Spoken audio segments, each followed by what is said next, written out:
Endiki liksemiz dikkat kalan hürmetli kuvvetlendeşim.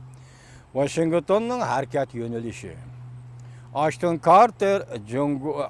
Carter, Amerika'nın deniz teritoriyası etrafında Jungo'nun faaliyet kılışıga çidap turgulu bolmaydı dep görset. Mavzulu haber 9. ayının 29. gün Dovit orbiti ilan kılındı. Haber mındak başlandı. 5 burcaktik bina Amerika Koşmuş Ştatları Devlet Müdafiasının Ministeri Ashton Carter 29. günü mındak çakarladı. Asiyada tamponlaştırış stratejisinin harbiy işler kısmı 3. baskışqa elip berildi. 3. baskışqa kirdi. Amerika armiyasının Asiya Tinch Okyan rayonidagi harbiy ishlar ustunligini yo'q ko'tarish bu strategik siyosatning asosli nuqtasidir. Devlet Müdafaa Ministeri Amerika Qo'shma Shtatlarining Ashton Carter mundaq ko'rsatdi. Prezident Obama 2011-yili Osiyada tamponlashtirish siyosatini o'ttirib qo'ygandan keyin Amerika armiyasi texnik ko'p xodim va harbiy aslahalarni Asiya Tinch Okyan rayoniga avatdi. Demak, 2011-yili Prezident Obama Asiyani tamponlashtirish siyosatini jakarlagandan keyin Amerika armiyasi texnik ko'p xodimlarni va texnik ko'p harbiy aslahalarni Asiya Tinch Okyan rayoniga avatdi. 2015-yilga kirganda Asiyada tamponlashtirish strategiyasining ikkinchi bosqichiga o'tib, harbiy qurol-yarog' va aslahalarning sifatini o'stirdik.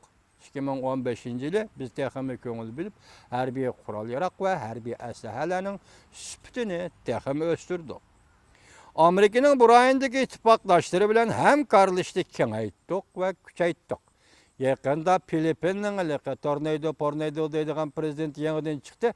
Moshining hayligini hisobga olmaganda, hozir Amerika Qo'shma Shtatlarining Osiyo va Sharqiy Janubiy Osiyo ittifoqdoshlari hammasi degidek Amerika Qo'shma Shtatlarining atrofida turibdi. 3.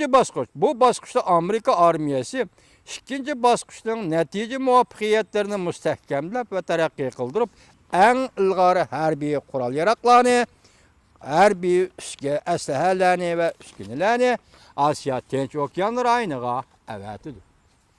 Jumladan F-35 5-avlod harbiy kurashchi aeroplanni P-8 belgilik su osti parxodiga qarshi harbiy razved aeroplanlarini o'rlash darajalik Virginia belgilik yadro su osti parxodini Asiya Tinch Okyan rayoniga avatdi. Yangi bir avlod strategik bombardimonchi aeroplanni yasab taraqqiy qildirdik. Undan boshqa Davlat Müdafaa Ministeri Ashton Carter yana mundaq ko'rsatdi. Amerika armiyasi yana kishilar tasavvur qilolmaydigan bir qurolga erishdi. Bu qurolni Asiya Tinch Okyan rayoniga avatib, shu yerda ishlatamiz. Demek hozir Amerika Qo'shma Shtatlari hukumati yoki dengiz armiya qismlari Prezident Obama o'tirib qo'ygan Osiyo va Tinch Okyan rayonidagi tamponlashtirish siyosatining 3-bosqichini allaqachon boshlab o'tgan gapdir.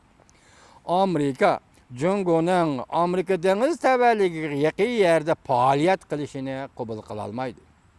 Amerika Osiyoda tamponlashtirish strategiyasining 3-bosqichida sig'imchanlikqa ega va prinsipli holda rayonning bexatarlik ramkasini qurib chiqishga tirishchilik ko'rsatdi. 3-bosqichda bu rayonda bexatarlik ramkasini qurib chiqish uchun tirishchilik ko'rsatdi. Boshqa xabar Amerikada ikki xil ko'z qarashning bo'layotganligi. Ikkinchi xabarimizda nima dedik? Amerika Qo'shma Shtatlari Davlat Mudofaasining ministri Ashton Carterning hozir Osiyada Tinch Okyan rayonida tamponlashtirish siyosatining 3-bosqichini boshlab o'tganligini ko'rib o'tdik, hurmatli vatandoshlar.